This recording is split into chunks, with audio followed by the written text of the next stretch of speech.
on the surface, we're talking about sex. Do you want to have sex? No, I don't want to have sex. Yes, I do want to have sex. But what we're really talking about on top of the sex is also the emotional intimacy, that feeling of closeness, of connection, of feeling important to each other, prioritized by each other.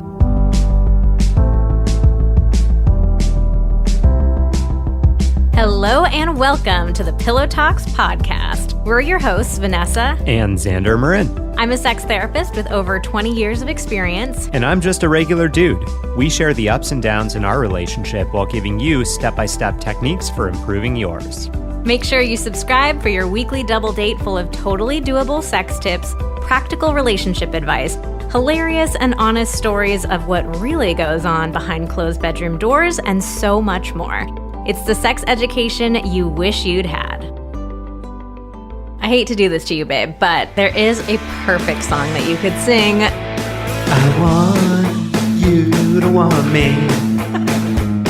I need you to want me. No, but oh, so close. I thought you were going to get more than one line of a song. What's next? What'd I miss? I need you to need me. I need you to need me. Okay. Do you know the third line? No, as I was singing, I need you to want me, I was like, I can hear it in my head, but I don't know how to say it.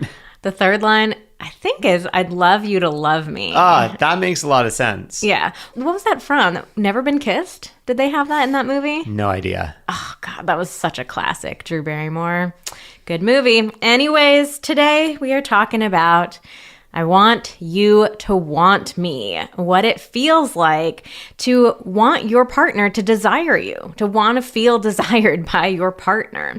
This topic was really inspired by a couple that I saw years and years ago. It was a male and female couple. This was back when we were living in San Francisco. I was seeing people in an office. Wow. Oh my gosh. Shocking. And so they were in my office. The husband started talking about feeling this lack of connection with his wife. And she just had this look of astonishment on her face. Like she just really did not get why he was not feeling connected to her. And she said, we have sex all the time. I say yes all the time. Like, what's the problem? He's like, it's not about you just saying yes to sex. I want you to want me. I want you to want to have sex with me, to desire me, not just to lay there and like, let me have sex with you. Yeah, it's like it's not a transactional thing. Yeah. So I just really remember this moment standing out for me. And it's unfortunately a dynamic that repeated itself many, many, many times over the years. And I think in particular in heterosexual relationships, there can be this dynamic where the woman is forcing herself to like go along with it, just have sex, throw her partner a bone, be a good partner in the bedroom. And I think in particular, we women are socialized to believe that it's our responsibility to meet all of our partner's sexual needs. I mean, you still even hear these seemingly outdated phrases like your wifely duty, but we get that in our DMs all the time. I feel like I'm supposed to just satisfy my partner and do what they want me to do. So there are a lot of couples, unfortunately, where they might be having a lot of sex. The frequency number is pretty high, but they're both feeling wildly disconnected and they're both feeling really unhappy about it. So I started with this example of this husband and wife couple that I saw, and I did mention that women in particular, we are socialized to believe we're supposed to take care of our partner's needs. But I do also want to mention that this dynamic happens a lot the other way around. It's the woman who has the higher sex drive, and she's feeling, we're going to get into this, but like it's a totally different dynamic, but the same feeling of like, oh my gosh, like I want my partner to want me, not just to agree with it or go along with it, but to actually desire me. And of course, this happens in like relationships of all orientations. Yeah, I was going to say, I think this is something that can just come up in general when two people have different sex drives. It can be very often that the person with perhaps the lower sex drive feels like all I need to do to fix this problem, I'm putting this problem in air quotes here because I think mismatched sex drives is not really the problem that we think it is, but the person who feels like I have the problem, so I just am going to push myself to do it more, even though I don't really want to. And that will solve the problem because then that's all my partner wants. They just want my body. They just want to get off. And it just ends up creating this yucky feeling situation for both people. Neither partner in the relationship in these kinds of situations feels good about what's going on. So in this episode, we're kind of breaking it down into two different sections. We're going to be talking to the partner who wants to feel desired, to the partner who's saying, I want you to want me. The I want you to want me partner. Yes, the I want you to want me partner. And we are going to be talking to the partner who may or may not, and we're going to get into that, feel that desire. We're going to talk about why we want to feel desired by our partners. Like, why is this even important in the first place? The problem with forcing yourself to have sex, other than just the obvious, that you should never be forcing yourself to have sex. Solutions for when you're not feeling desire for your partner, and how to help your partner feel desired. Before we do any of that, we have to do the usual review of the week, where I tend to make a fool of myself. I'm quickly scanning this with my eyes. I think this week scanning. I may not make a fool of myself. A fellow pug owner loves this. ... Great teaser. Oh, the username. I'm not going to read it out, but this person's username.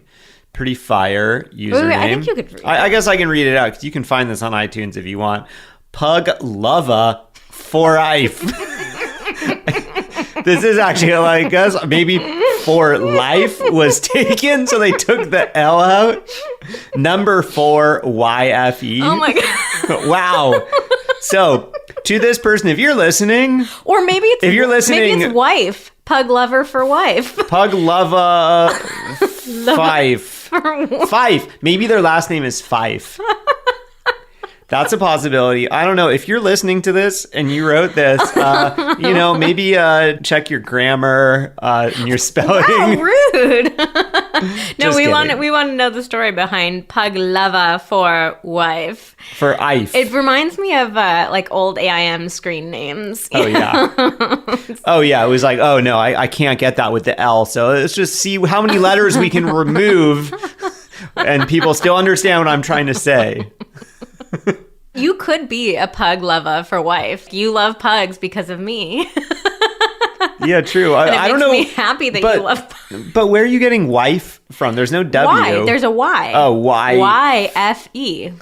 YFE, wife. This kind of falls into what we're talking about here. This person is not really a pug lover. They're just a pug lover for their wife. It's like, well, all right, just, have sex with me, whatever. I know you want to get off. I know you want pugs, so I'll just be your pug lover for wife. Never did I think we would get into such a tangent just from the title and the username of a review. So deep. Man, do I even need to read the review now? Yes, you do. All right. I just started listening to Pillow Talk. You know what? Whoever wrote this... You were feeling sassy today. You were being rude to this wonderful person who left us a 5-star review, and they're a pug lover. Thank and you're you so being much. Rude to them. Please don't edit your review unless you want to fix the grammar. It's just one letter. There's already... I'm 2 lines in. There's already 2 singular plural problems. All right. I just started listening to Pillow Talks and binged the entire series in just a few days. Oh, God, this person is definitely going to hear this. I've been with my partner for 9 years, and we have had some issues. I sometimes feel like Vanessa and Xander are talking directly to us. They are funny, charming, and knowledgeable. The fact that they own pugs makes me love them way more. I have a 9-year-old pug. Oh. Dog pig emoji, which is very appropriate for a pug because pugs are kind of like pigs. They sound like pigs when they grunt and grumble. I've never related to a podcast more, and I look forward to the next episode. Pointing at the phone emoji. Yeah. What is that supposed to be? It's just like, get it on your phone. Get it on. Check your phone. Check your phone. Look at your phone. All right, pug lover for life. We really love you and your pug, and we appreciate this review very, very much. Yeah. Thank you for giving us a good giggle today. Yeah. If you're doing it for your wife too, we also love your wife. And if you have not heard us talk about this yet, we do a weekly review of the week giveaway. So how it works is you leave a review for us on Apple Podcasts. I always want to say iTunes. Nope, Apple Podcasts. not used to be. Now it's Apple Podcasts. Leave a review for us there. And once a week, we pick a review of the week to be featured. If you're the winner, you can DM us on Instagram at Vanessa Marin Therapy, and we will give you a free mini personalized private coaching session. So you can just DM us with your question. Let us know that you're the review winner, and we will respond with that coaching session. It's just our way of saying thank you for taking the time to leave these reviews. It really means so much to us to see the reviews come in. So thank you. Alternatively, if you would prefer to just have some pug videos, we can also arrange for that. Instead of your coaching session, if you just want to hang out with Winston and Maggie, we can, we can spend the same amount of time just playing with the pugs. Should we get a video chat going with this person's 9-year-old pug and our pugs? Yeah, for sure. Just video chat each other? Yeah.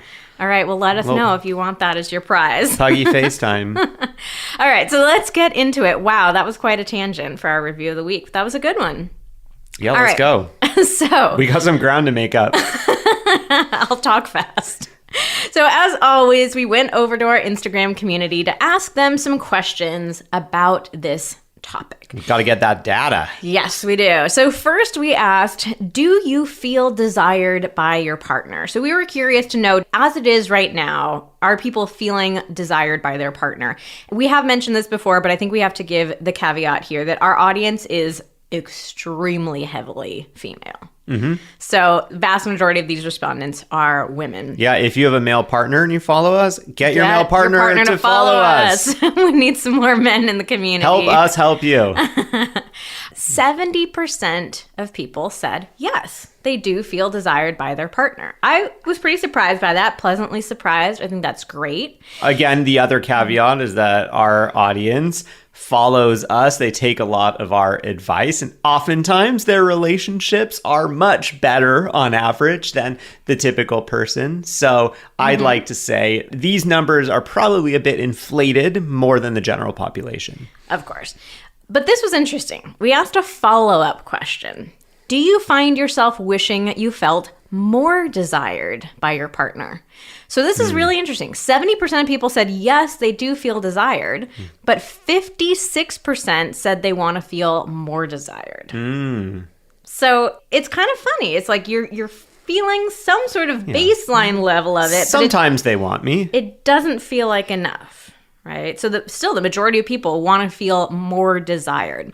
And then we also asked, do you think your partner wants to feel more desired by you?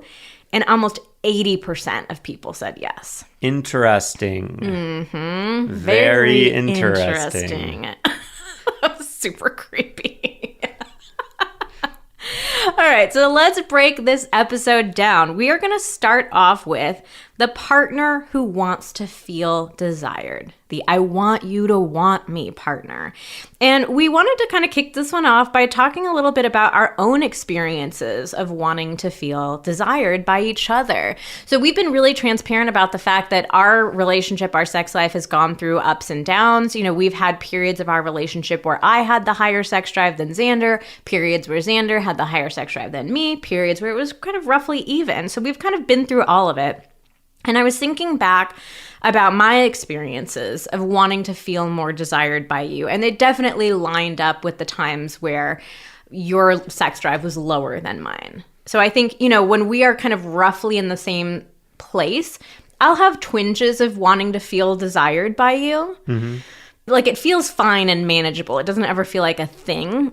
But when it's coupled with you on average, like having a lower sex drive than me, it definitely feels much more powerful in a negative way. So when I think back on those times, like what comes up for me is embarrassment and shame. Those were the two biggest feelings.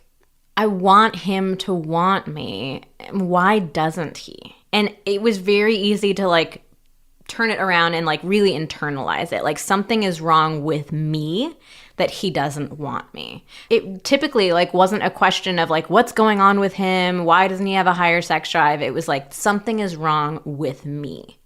And in particular for us, those periods of our relationship, You were really busy. You were really stressed out. You were working really long hours. I remember just feeling like I wanted to feel more important to you. I felt like I wasn't a priority. I wasn't like a huge part of your life. I wanted to feel more important. And then in particular, like as a woman in this heterosexual relationship, feeling like we were going through this stage where you had a lower sex drive, it brought up a lot of gender issues for me. And even though, like at the time that this was going on, I was studying to be a sex therapist, and I didn't want to have these gender stereotypes of like how heterosexual relationships were supposed to be. But I definitely did still feel that in the back of my head. It was this feeling of like, he's a man. Isn't he supposed to want me? So what is wrong with me? Don't men always want to have sex? Aren't men always turned on? So again, that it contributed to that feeling of it being internalized for me of like, something is wrong with me. I'm not pretty enough. I'm not sexy enough. I'm not thin enough. Like, it went to a lot of weird places in my head, but it felt like it was very much about me. And then on the flip side...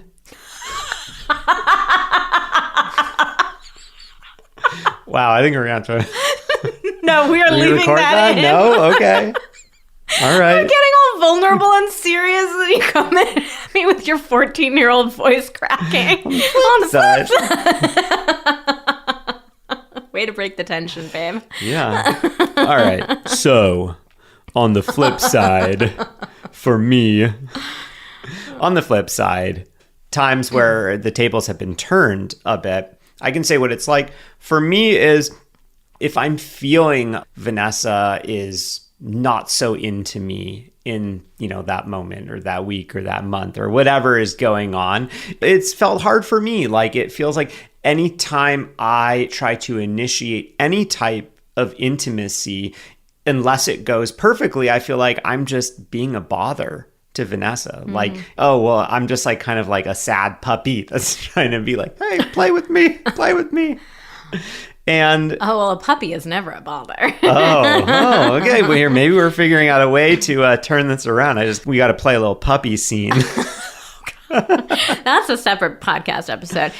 You know what's kind of interesting? I know we're talking about your experience right now, and I want to get back to that, but it's funny to hear you say like that you felt like a bother to me, because in the times where you have had a higher sex drive than me, if I'm thinking back to some of the moments when you've initiated sex and I was just not into it, it has felt really easy to get into this sort of mindset of like that you're just a guy just pushing for sex. You know? And sometimes it has felt bothersome. Yeah. Even though I know it's not. And I don't want to feel that way. I don't think that way about our sex life. I don't want you to feel that way about me. I think it's just an example for me of how those gender stereotypes, they just get into the backs of our heads so strongly that it makes it easy to feel like, here he is again, just wanting sex. Yeah. And then for me, the exact same thing comes up. I'm like, oh, I'm such a bother. I'm such like a guy. What's wrong with me? I just want sex. And like, she's not open to anything else. Like, it feels shameful. Like, oh, what's wrong with me that all I want is sex, even though that's not the thing that I really want. Maybe the sex itself is the thing that's getting turned down. Mm-hmm. So what is it that you really want? I mean, I think what I really want in those moments is like, I want to be seen emotionally. I want to be able to express my emotions to you. And I think in this society, as a man, very often the only ways that we feel comfortable expressing emotion is through sex, or the only way we are expected to display emotion is through sex. And then it ends up just feeling kind of shameful when it's like, oh, well, like I'm getting turned down for the thing I want to do to be able to feel more connected, but then I can't do it. And then I'm like, and then I feel judgmental of myself of like, oh, I'm such like a typical guy. All I want is sex. What's wrong with me? Yeah. Yeah, I think this is one of the big mistakes we make in relationships is that, on the surface, we're talking about sex. Do you want to have sex? No, I don't want to have sex. Yes, I do want to have sex. But what we're really talking about on top of the sex is also the emotional intimacy, that feeling of closeness, of connection, of feeling important to each other, prioritized by each other. So we're just having this conversation on the surface about sex, and we're missing all those underlying layers. It's like all this stuff that's going left unspoken. And I think you make a really good point about, with men in particular, you're not given the same social permission that women are to be like emotional creatures. And it does feel like the only way that men feel comfortable asking for closeness is through sex. But so often, like, women read that as, oh, you're just trying to get off again. And like I was saying, it was very easy for it to feel that way for me, even knowing full well that like what you're really asking for is emotional intimacy and closeness on top of the physical closeness. Yeah, and it can also be a real challenge because let's say in one of those moments, I was able to feel into what was going on for me, and I was able to express, I really just want to be able to express some emotion or to be more seen emotionally. It would feel really challenging in that moment to be like, how do we actually do this? It feels like she doesn't want me. I don't feel safe expressing that right now. Like, she's probably going to turn me down anyway. So why do I want to express? I feel challenged sharing my emotions with her. So like, once I've turned you down for sex, it feels too scary to then say, hey, actually what I was looking for was like closeness, wanting to feel close to you. Yeah, I think so. It would feel really vulnerable. What about leading with that? Hey, I'm wanting to feel closer to you. Yeah, I mean, I think if you kind of peel it back, ideally in a relationship, you're both able to talk about what your needs are, how you want to be able to express emotion, how you want to feel intimacy before you get to a point where you feel this wild mismatch in sex drives, so that when you get to that point, you have the tools to be able to express what is it that you are really wanting or needing in a certain moment. It's once you get to that moment and you don't have this baseline understanding of like the various ways that you can express yourself to the other, then you get there and you're like, oh God, I don't know what to do. Yeah. So let's kind of take a step back and talk about like, what does feeling wanted really feel like? Like, what is that experience that we're going for? Like, I want you to want me. I mean, I was thinking about it, and something that came up for me was wanting to feel like you're really present in that moment with me. Like, you're really there with me. Oh yeah, like you're not looking ahead to like, oh, what's next on the calendar? What's happening 10 minutes from now? Are we going to be late for whatever? Yeah, and like that there's nothing else that you would rather be doing in that moment. You're like there with me, and that's what you want to be doing. And I think the sense of like actively being chosen in that moment too. Yeah, I kind of just like had a visualization of like you're trying to initiate some type of intimacy, whether it's sex or not sex, or just some kind of connection or cuddling or closeness, and imagining your partner pausing, maybe looking at their watch or at their phone, or like, and you can kind of see the gears turning of how much time do we have? Is this okay? Yeah. Like, do I have time for this? Do I want to do this? And you're just like, oh, it just feels so deflating. Oh, I just want this nice moment. And then the partner's like, oh, hold on. Let me think through this logically rather than emotionally. Yeah, the word that is like coming to mind hearing you say that is spaciousness. Like, you want to feel like you guys have the space for each other. I can definitely think of times where you've initiated sex with me and my mind has gone to, oh, well, I still have to fold the laundry and we have to get to bed early tonight because we have this thing in the morning. And like, I'm trying to fit in how many minutes do I have for you? Oh, yeah, I'm sure I've done the same thing too. And it feels shitty. Even if that is the logistical reality, like, yeah, we're all busy. We're doing a lot of things. It's hard to make time for each other in our lives. But like that feeling of you can see your partner exactly what you were saying, like doing that calculation of, okay, well, can you get this done in like 4 minutes and 30 seconds? Because that's all I have for you. And like, how shitty does that feel? In an entire day, that's all the time that my partner has for me, especially if what we're talking about is that emotional intimacy and connection, not just the like, yeah, sure, you could probably get it done in 4 minutes and 30 seconds if we're talking about just a pure physical experience. Otherwise, it's like, yeah, it feels really bad. Yeah, I mean, it makes it all about the time. It's like, oh, okay, well, here, you got 4 minutes. Yeah. And that just strips all of the emotion out of it. Yeah. So we have some advice to you, dear listener, the I want you to want me partner.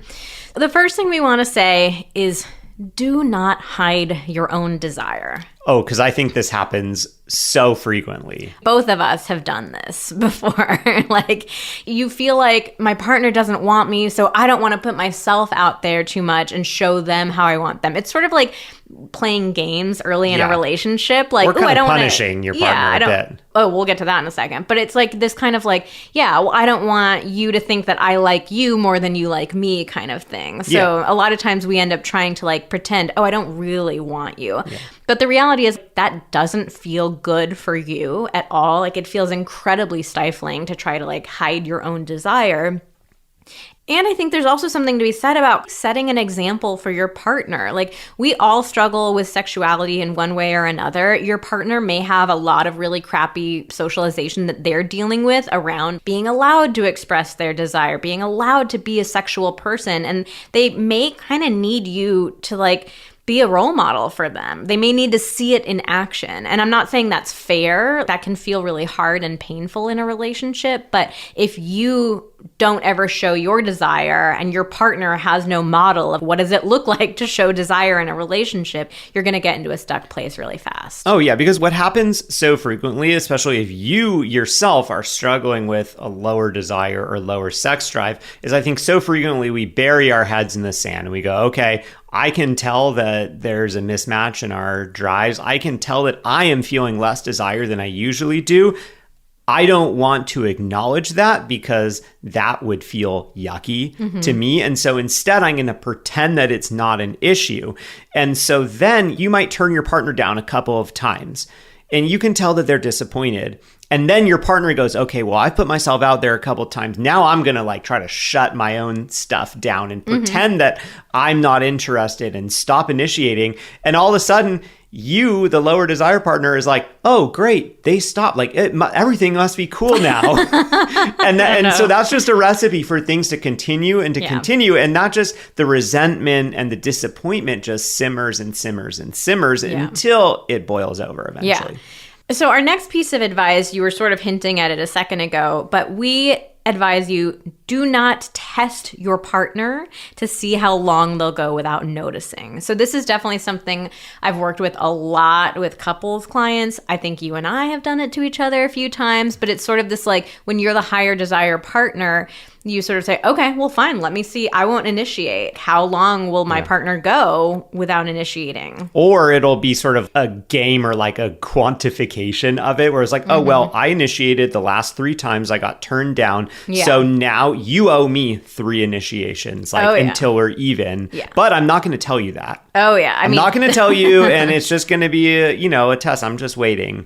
Yeah. Or like maybe you initiate once. And Vanessa initiates once with me and then she feels like, oh, cool, we're like back on the sex train or whatever. And in my head, I'm like, oh, she owes me 2 more. I'm not doing shit until she does 2 more. And then we're straight off the tracks again. Oh, yeah. Any sort of testing, secret testing in relationships is never going to end well. Yeah, I can't think of one situation where testing your partner is good unless they are literally studying for a test and you're helping them. So like we know this is extraordinarily painful to do in real life. It is very, very challenging to keep initiating sex, to keep initiating intimacy when your partner doesn't seem as interested as you are. But it's so important for you to continue to do that. Our next piece of advice is to work on your own confidence. So I mentioned earlier when I was talking about what it has been like for me to be in that position, that it was so easy for me to internalize it and feel like something was wrong with me and really honestly like beat myself up about it. But the bottom line is like you have to know you are desirable and your desirability exists separate from your partner's desire for you. Again, this is a really hard thing to do. Of course, it's easy to take things really personally and internalize it. But if the only way for you to feel desirable is by your partner initiating sex or being excited about sex, that is so much pressure to put on your partner and to put on your sex life in general. It's just not going to be a good situation. And I think this can be so hard in Western culture or American culture. in a monogamous relationship or a monogamous marriage, because so many of us feel like by getting married to this person, by being committed and monogamous to this person, it means that my sexuality does not exist outside of this other person. And oftentimes it's like, it doesn't even exist with myself. Yeah. It's like, it is only with the other person that I can be fulfilled in any way. I don't mean like sexually, like just through sex, but like any kind of emotional intimacy. So of course, if you initiate and they turn you down, you're going to turn that into a referendum on yourself. Oh, I must not be desirable. They must not want me. I must have done something wrong. Yeah. And then making this all even worse is like, if you feel completely a total lack of self-confidence and you're just like really relying on your partner, desperate for your partner to validate you, to make you feel sexy, like how sexy is that going to actually seem to your partner? Right? Like, and I'm saying this because I have done this before. I know I have. I know that the advice that we're giving right now is not easy. But like, yeah, I know I've definitely kind of had that desperate energy towards you of like, validate me, make me feel sexy. And it's like, why would you want to have sex with me in that kind of moment? I mean, when we actually do feel confident and grounded in ourselves, knowing who we are, feeling good about ourselves, like that feels really desirable. Yeah. Or you feel really down about yourself and then you kind of like schlub it up. Schlub it up? What? Schlub it up. Like you wear schlubby clothes. I'm not talking about you. I'm talking about like any of us. I know I've been guilty of this. Like when I'm not feeling very good about myself, I start wearing PJs 24/7. I like don't take showers as often. I don't do my hair. Not that I spend very much time doing my hair, but like I don't put any product in my hair. And it's sort of just like this self-fulfilling prophecy. Like I don't feel very good about myself, so I don't invest any energy in myself to look good, to feel good. And it's just this downward spiral. And I'm not, to be super clear, I'm not trying to say like, oh, you got to go put your makeup on. You got to look super hot and sexy. Yeah. It's just like things that we do for ourselves around our appearance, around our fitness, around our confidence that just help us feel good on a day-to-day level. Yeah. The next piece of advice that we want to talk about is talking to your partner about this. So, always a good idea. Yes, always a good idea.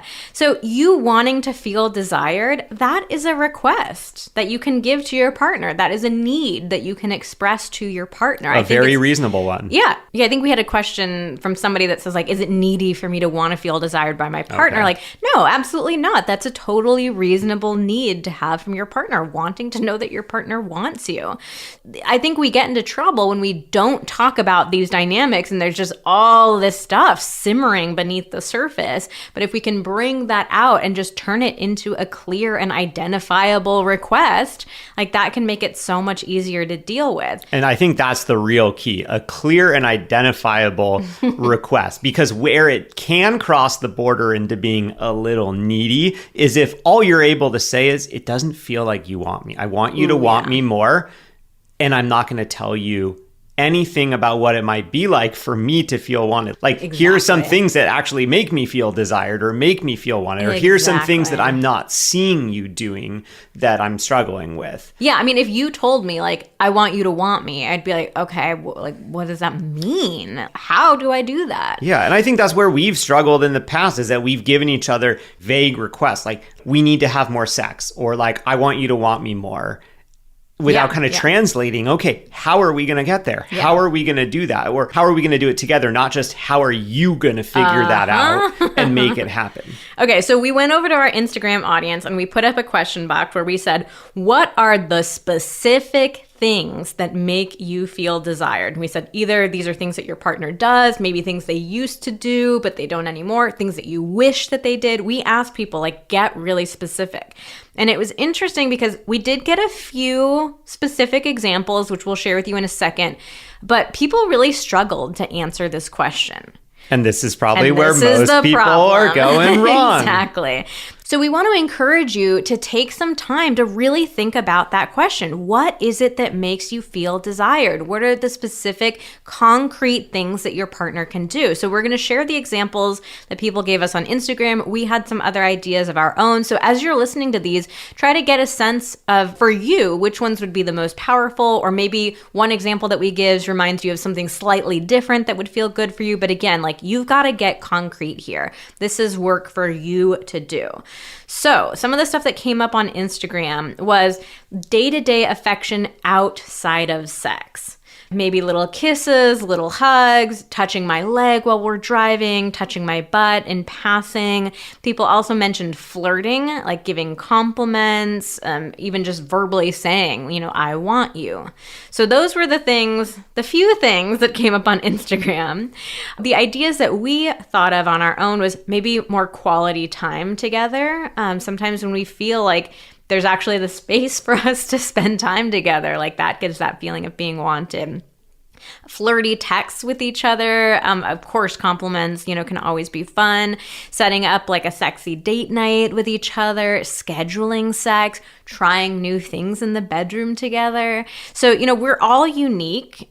One person listening to this list is going to have totally different reactions to the items than other people are, but take the time to think about what are the things that make you feel desired.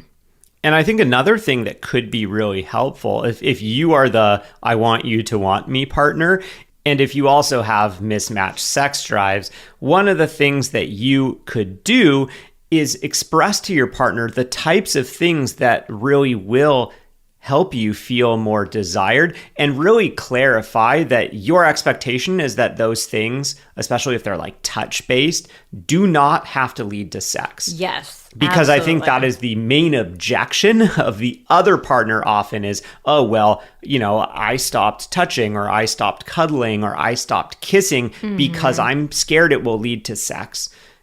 And then I don't want to have to turn my partner down again. So it's easier to kind of turn down the touch or turn down the kiss so that I don't have to turn down the sex. So I think if you're the I want you to want me partner, try to think of ways to express these things that you want and make it really clear. Doesn't have to lead to anything else. And maybe even just schedule some time to do that cuddle, have those kisses, and say, nope. No sex. Even if you want it, we're not going to do it. Just to lay that foundation of like, we can do this stuff without there being an expectation attached to it. Okay, so tell me, what is one thing that I do for you that makes you feel desired? I think when you compliment my body, I really like that. Like, if I'm changing or like getting out of the shower, and I can like kind of see you looking at me, or you go, oh, you're looking good. Is that my voice? Oh, you're looking good. Wow, that's what I sound like to you. I cannot try to imitate your voice. I have like a single female voice that I can do. It's just my falsetto. You do like to make fun of my laugh, though. You can do my laugh pretty well sometimes. I won't do that on the podcast. I think the thing that you do for me, lately you've been doing it a lot, and it's made me feel very good. Ooh. It's about my body as well. You'll kind of look at my body and you'll just be like, oh my God. And you do this big sigh. So, oof. Yes. That's it. It's the I'm trying not to want to just take you away and ravish you immediately. I like that sigh. It makes me feel very desired. We need to make like a little sound clip of that, and people can just like play it for themselves when they're needing to feel desired. The little Xander sigh. Well, I will say you're looking pretty good in that sweater right now. Oh, thank you. I actually found myself wanting to do the oof earlier on, and I was like, maybe I shouldn't do that on the podcast, but it fits now. I want you to know you look great. Thank you. I feel very desired. Wow. All right. So let's move on now and talk to the partner who maybe doesn't feel the desire. So your partner is the one saying, I want you to want me. So the first thing that we want to talk about is kind of looping back to that example of the couple that I worked with that we started this episode with. Our main advice to you is do not force yourself to just have sex with your partner. You're missing the whole point here. This isn't about just having sex, just throwing your partner a bone, just taking care of their needs. Like, what we are talking about really is emotional connection, and you forcing yourself to do something physical is not going to create that emotional connection. Nope. And there are a lot of problems, like, on top of that, with forcing yourself to have sex. So it completely disconnects you from your body because you're forcing your body to do something that it doesn't want to do. It can be traumatizing and re-traumatizing if you've experienced any sort of sexual abuse or boundary violation in the past. It absolutely is going to decrease your desire over time. Oh, yeah, because you're going to associate sex with just something that you don't want to do. You don't want something you're forcing yourself to do. How could you actively crave and desire something that you've made that association with? Right? It's sort of like, this might not be the greatest example, but the one that comes to mind right away is doing your taxes. We all force ourselves to do our taxes, right? But like, does anybody, I don't think anybody gets excited about like, hell yeah, let me pay my taxes. If you have a big refund coming, you might be like, okay, hell yeah. But it's not. Like, I got all the tax forms. I'm submitting this today. In general, though, paying our taxes, it tends to be something we have to force ourselves to do. Especially right? if you know you have a bill coming. Yes, there we go. And so in that case, like, why would you ever actively crave paying your taxes, right? You've just made this association that it's something that's not a good thing. It's going to decrease your desire over time, but it's also going to increase your resentment over time. Nobody wants that. Yeah, you're forcing yourself to do something that you don't want to do for your partner. And again, you're going to start being like, oh, why does my partner just want this? You're going to perpetuate the story that all they want is sex. Even if intellectually you know that that's not it, and you're like, well, I'm just going to try to do this. The basic thing I can do for them is, let them have sex with me. Then you're going to start telling yourself, oh, but like, I'm doing this for them and all they want is sex. And it's like, that's how we just keep tricking ourselves into the same ideas that we know aren't right. Yeah. And it's usually going to lead to bad sex. If you don't want to be doing it, it's not going to be fun for you. Your partner can sense that you're not wanting to do it. So even if you're really good at putting on a show. Yeah. I mean, your partner's probably like, oh God, okay, I just have to let me go to town and do my thing. Like, it's just not going to be good sex. And so it creates this terrible cycle, again, with your sex drive, where it's like, you're not going to crave sex that is bad. Sex becomes this association of sex. It's something that I don't want. I force myself to do. It's not enjoyable. Why would you ever crave it? And you're going to crave it less and less and less.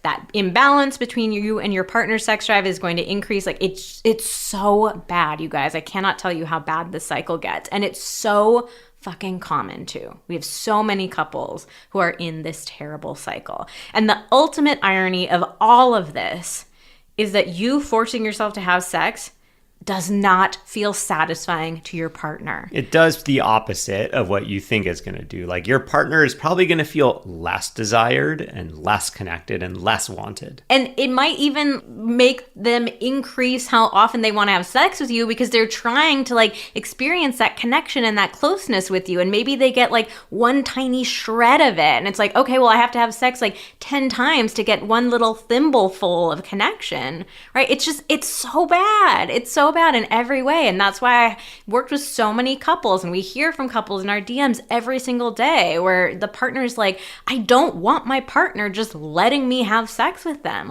I want them to want me. This whole conversation, it brings up this really central question, are you responsible for meeting all of your partner's sexual needs? I think, again, if we go back to that more gendered example of the woman is the one who's forcing herself to have sex with her male partner, as women, we get all these messages about, that's your wifely duty and you're supposed to take care of your man. Or on the flip side, if the genders are flipped, and the guy has a lower sex drive and feels like, I need to be able to perform for my woman. Oh. It can also bring up those, oh, well, this is my manly duty. To be a man, Ooh, yeah. I need to perform. And so a guy can just as easily force himself to have sex to feel like, this is how I feel good about myself. This is how I prove that I'm a man. So our answer to that question, are you responsible for meeting all of your partner's sexual needs, is a resounding no. You are not. And your partner is not responsible for meeting all of yours either. And your body should not be the only way to make your partner feel desired. That's why we were talking earlier about all those different examples of, different ways that we can help each other feel desired. So our advice to you is to explore your relationship with your desire. So kind of ask yourself, do you feel desire for your partner? So we definitely have seen couples where this actually was kind of a miscommunication. One partner liked to express their desire in a different way than the other partner liked to receive it. So it's sort of like a love languages type of issue. Like, I'm showing you desire in this way, but you're not seeing that that's my way of showing you desire. So that's, again, where these like open conversations about what makes you feel desired? What are the specific things that you want to see from your partner? That can go such a long way in resolving these miscommunications. I feel like a really good example of this, one partner gives their partner like a bunch of compliments on their body, and the partner who's receiving those compliments goes, oh, this is so superficial. Like, I don't want all you see in me is just like a bunch of body parts, or like it's not just about physical attraction. It's, of course, not just about physical attraction, but their partner enjoys giving them compliments. Their partner probably enjoys receiving compliments, and so they think, well, I like receiving them, I'm going to give them. Conversely, it may be that you're not feeling desire for your partner. So your partner is accurately picking up on like, I want to feel wanted. And you're like, yeah, I don't really want you. So if that's the case for you, the question to ask yourself is, what blockages are getting in the way of your desire? So you may naturally be somebody who has a sex drive on the lower end, and that's totally normal, fine, and healthy. But for the vast majority of people that we see, it's like they want to have a higher sex drive. They have a sense that something's getting in the way of their sex drive. Like, I used to have a higher sex drive, and then things changed in my life, and so did my sex drive. Yeah, exactly. If that's the case for you, we want to point out that we do have a course called Rediscovering Desire that gives you practical tools, understanding your blockages to sex drive and increasing your sex drive. So we'll put the link to that in the show notes. But some of the dynamics that we talk about are like shame around sex. It's really hard to feel active desire for something that you've been taught to be deeply ashamed of. Very common. Stress, conflict in your relationship. If you and your partner aren't getting along, not going to want to fuck them. Oh yeah, I mean, I'm shocked at the number of DMs we get from people who describe like a really contentious, challenging relationship, like a lot of arguments, a lot of issues, and then they're like, and my sex drive is gone and I can't understand why. And it's like they're worried about their sex drive being gone, and they're not worried about like, oh, we scream at each other every night or whatever. I mean, that's maybe extreme, but like we have this really ongoing argument about like how we are raising our kids or something like that. We get into it every single night, but my sex drive is gone. Isn't that weird? Nope, like, it's not weird. It makes perfect sense. Yeah. I mean, that's another thing that comes up a lot too. Parenthood can really, throw a wrench. Yeah, throw a wrench. I almost said wreak a wrench. Wreak havoc. Wreak havoc. Wreak your wrench. Throw a wrench and wreak some havoc, babe. Another big thing that can come up is mental load imbalance. If you feel like there's all this mental load that you're carrying, you literally don't have the space in your, well, not literally, but you figuratively don't have the space in your brain, for intimacy or connection. Maybe it's leading to resentment because you feel like your partner isn't doing their fair share. So we also have a mental load workbook that is super useful for this situation. So we'll put a link to that in the description box below too. Could be boredom. Like if you're not having great sex, if you can predict exactly what's going to happen in the exact order that's going to happen, why are you going to feel desire for it?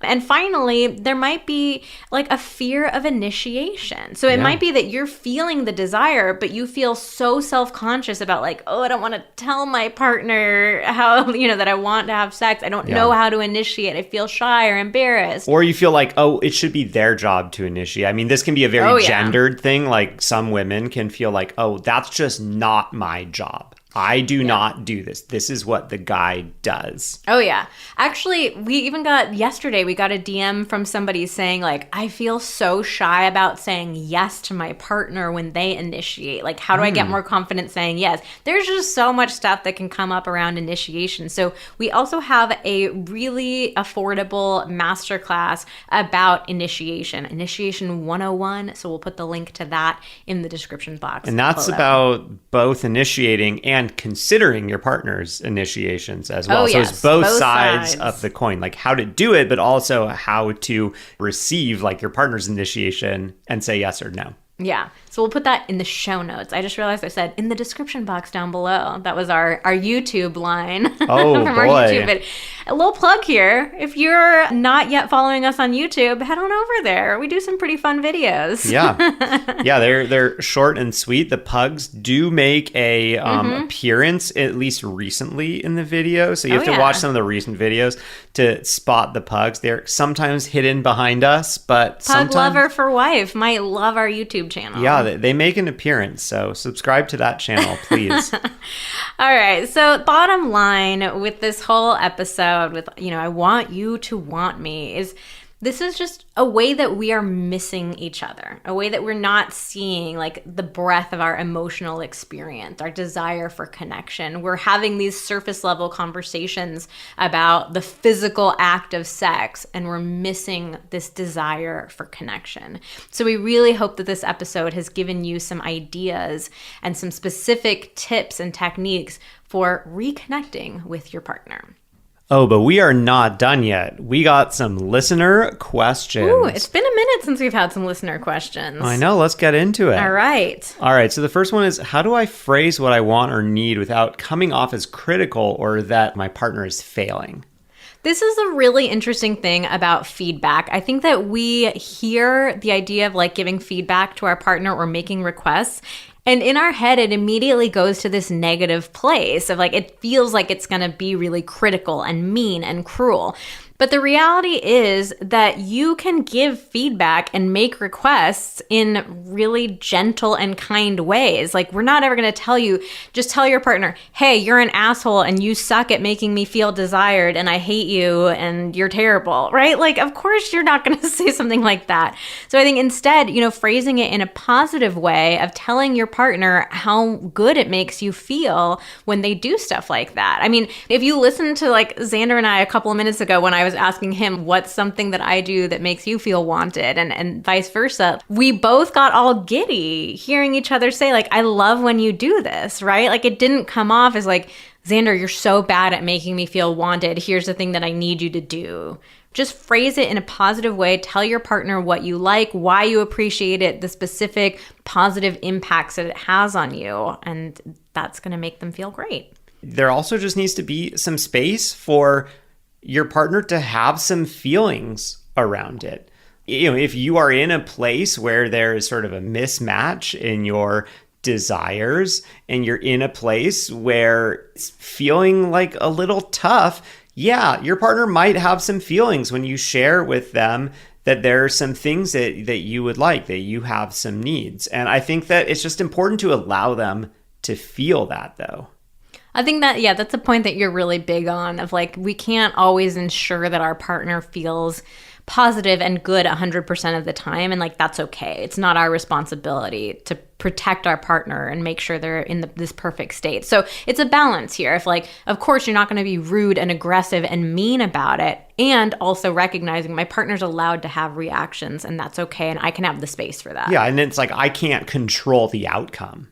Whenever I deliver a piece of feedback, whenever I say something, whenever I do something, I cannot control the outcome of what's going to happen. Yeah, absolutely. All right. Next question is, what do you do if you specifically ask for what you need to feel desired and they just don't do it? I've clarified and reinforced, but it just doesn't happen. I'm convinced he truly doesn't want me. For this one, the place that I want to start with is acknowledging that it takes a lot of repetition. Like it would be really nice if we could tell our partner just one time, this is what I need you to do to make me feel loved and appreciated, and they would just follow it for the rest of eternity. Like that would be great. I would love that. But the reality is that we are different people, and the things that feel so natural and normal and understandable to you are often going to feel completely alien to your partner. And so that is the work of relationships, that we are continually putting in that effort, having those conversations, expressing our needs. But the difference here is, if you see your partner making an effort, they say, thank you for sharing that with me. I'm really going to try. They do it a few times. Maybe they kind of fall off the wagon or the horse. The wagon. Fall off the wagon, get back on the horse. There you go. Back in the saddle. If you see them fall off the wagon and then you have to remind them, hey, babe, and oh my God, I'm so sorry. You're right. I totally forgot. Let me try again. Like, that's normal. That's going to happen all the time in relationships. Xander and I go through this all the time. But that's a different thing from you telling your partner, this is what I need, and your partner saying like, no, I'm not going to do that. Or maybe they say, okay, whatever, and then they never do it once. And you bring it up with them and they're like, why are you so demanding? You're always saying, right? It's like, yeah, the attitude that they have about trying to fulfill this need is really what's important. If you're in a place where it just feels like your partner's stonewalling you, they don't want to give you what you need, that's going to be a much more challenging thing where we would definitely recommend therapy for you guys. And it might lead to, unfortunately, like a really difficult conversation about like, is this the right relationship? Yeah, it's tough because we don't have the full context in this question. Yeah. But yeah, if it is the situation where you are clarifying it, you're reinforcing what you want, your partner just legit doesn't care. Like, and they're telling you they don't care or they're not going to do it, that is a serious issue. Mm-hmm. That's something you go to therapy for. That's something where you could say, you know what, I think that our just needs and desires are misaligned and this isn't going to work. Or is it that they hear you every time they go, oh my God, I really want to do that. I'm trying. That is a totally different story. Yeah. Next question. Is this all just in our heads? Is it just us not feeling desirable and not that our partner doesn't want us? Very often, yes. I think that so many of us struggle to feel desired. And even if your partner is like showing you all the time and telling you all the time, you may still struggle to internalize that and to really like believe them. Yeah, I mean, it could be wounds from a past relationship. It could be wounds from childhood, from being a teenager and lack of confidence, or someone saying something mean to you once that kind of just sticks with you, and it's like no matter how much your partner does say nice things to you or does want you, that there's kind of, you just have this shield up from this hurt that you had in your past. So that's something that you can absolutely work on in individual therapy, trying to look at like, what are my own blockages to receiving compliments or to taking in the desire of my partner? Yeah. And again, that's where these open conversations about, here are the ways that I show you my desire. What are the ways that you like to receive desire? Those can be so helpful. But I would not go as far as to say that if you are feeling like your partner doesn't desire you, that it's just 100% in your head. I think you can definitely examine, what is my part in this? Am I having some blockages? Am I having trouble taking this in, or, really like feeling what they are giving me? Or is there kind of a need of mine that is not being fully met? All right. Well, that is it for us today. Like we mentioned before, we are going to put links to a couple of the products and courses that we talked about in the show notes. We'll have the links for Rediscovering Desire, that course about increasing your sex drive, the Mental Load Workbook, and the Initiation 101 Masterclass. All right. Like Vanessa said, that's it for today's episode. That's it for today. That's it for today. That sure is. Wow, you're raining on my outro here. Yeah, sorry, man. Get out of here. All right, thank you so much for listening, everyone. Join us again next week when we talk about weaponized incompetence. I'm really excited about this episode. Oh, yeah, this is going to be a good one. I kind of tried to draw it out. It was like weaponized, like, where am I going with this? Are we talking about, like, military stuff? I don't know. That's the Pillow Talk episode. They talk about the military stuff. Oh, okay. Pillow Talks, we talk about the incompetent. Yeah. All right. So we're going to talk about weaponized incompetence, or what to do when your partner pretends not to know how to do something, or they do it so badly that you just end up doing it yourself. It's going to be very interesting, so make sure to tune in. Yeah, it'll be a doozy. All right. See you next week.